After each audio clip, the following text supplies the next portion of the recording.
Hi Victory Katipunan! We begin our annual start of the year prayer and fasting with the theme, Miracles, Let Him Be Known.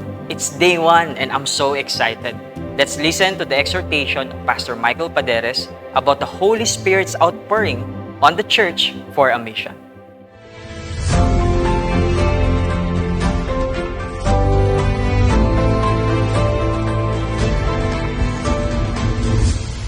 Magandang araw sa inyong lahat. That's a good day to all of you in Tagalog, in the Philippines. And our text this morning is Acts chapter 2, verses 1 to 4, where God undeniably, unmistakably, and miraculously poured out His Spirit on the church to empower us to fulfill His mission. It was a supernatural and eternal breaking into our everyday reality, filling us and empowering us to do His work. The chapter opens on the day of Pentecost, which was how the Greeks called the Jewish Feast of the Harvest. It was an annual thanksgiving to God for the wheat harvest.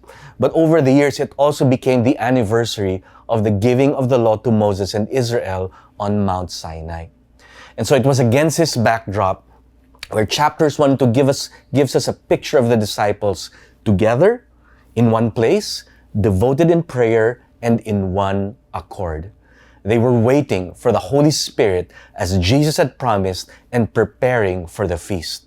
It was into this potent mix of anticipation, faith, prayer, and unity that the Holy Spirit fell.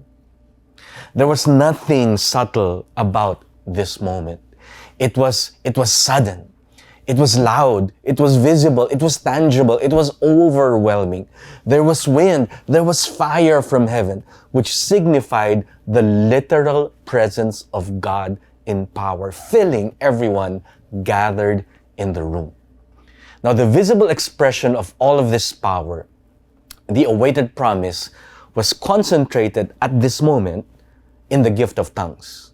The disciples expected the fulfillment of the promise to be some form of political renewal. Instead, they were given the power to be witnesses, the ability to both proclaim the mighty works of God and be understood by all who heard, again through the gift of tongues.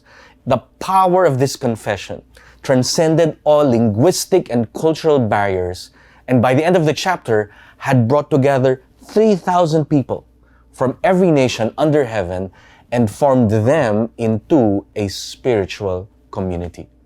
The first fruits. This was clearly a new work of God. In verse 12, those who heard the disciples speak in their own language asked an important question. What does this mean? Peter answered, it was the fulfillment of the prophecy of Joel. God has poured out His Spirit on all flesh.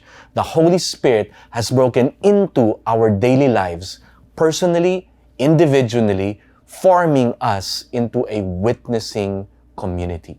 It is an infilling that becomes an outreach to the ends of the earth. It is a devotion to God that becomes a call to peoples of the world. It is the new era of the Spirit and the church together.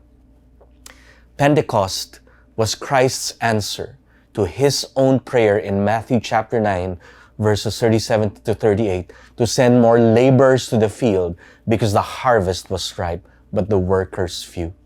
On the day Israel thanked God for the harvest, the Spirit filled, empowered, and sent the church to the ends of the earth.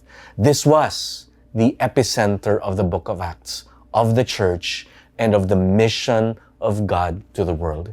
Even as Christ did His works through the Spirit, so the church will do His works by the power of the same Spirit.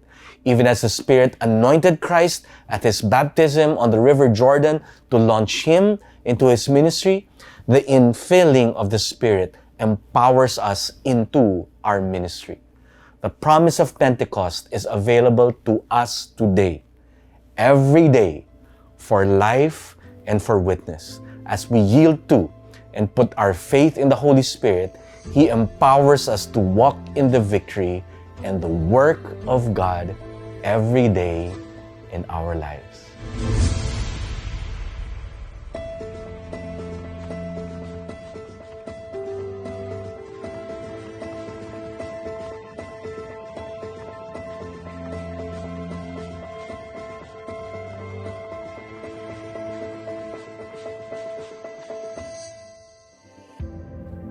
Thank you, Pastor Michael. I'm so excited as to how God will move in and through our lives through the empowerment of the Holy Spirit. See you tomorrow on the second day of our prayer and fasting.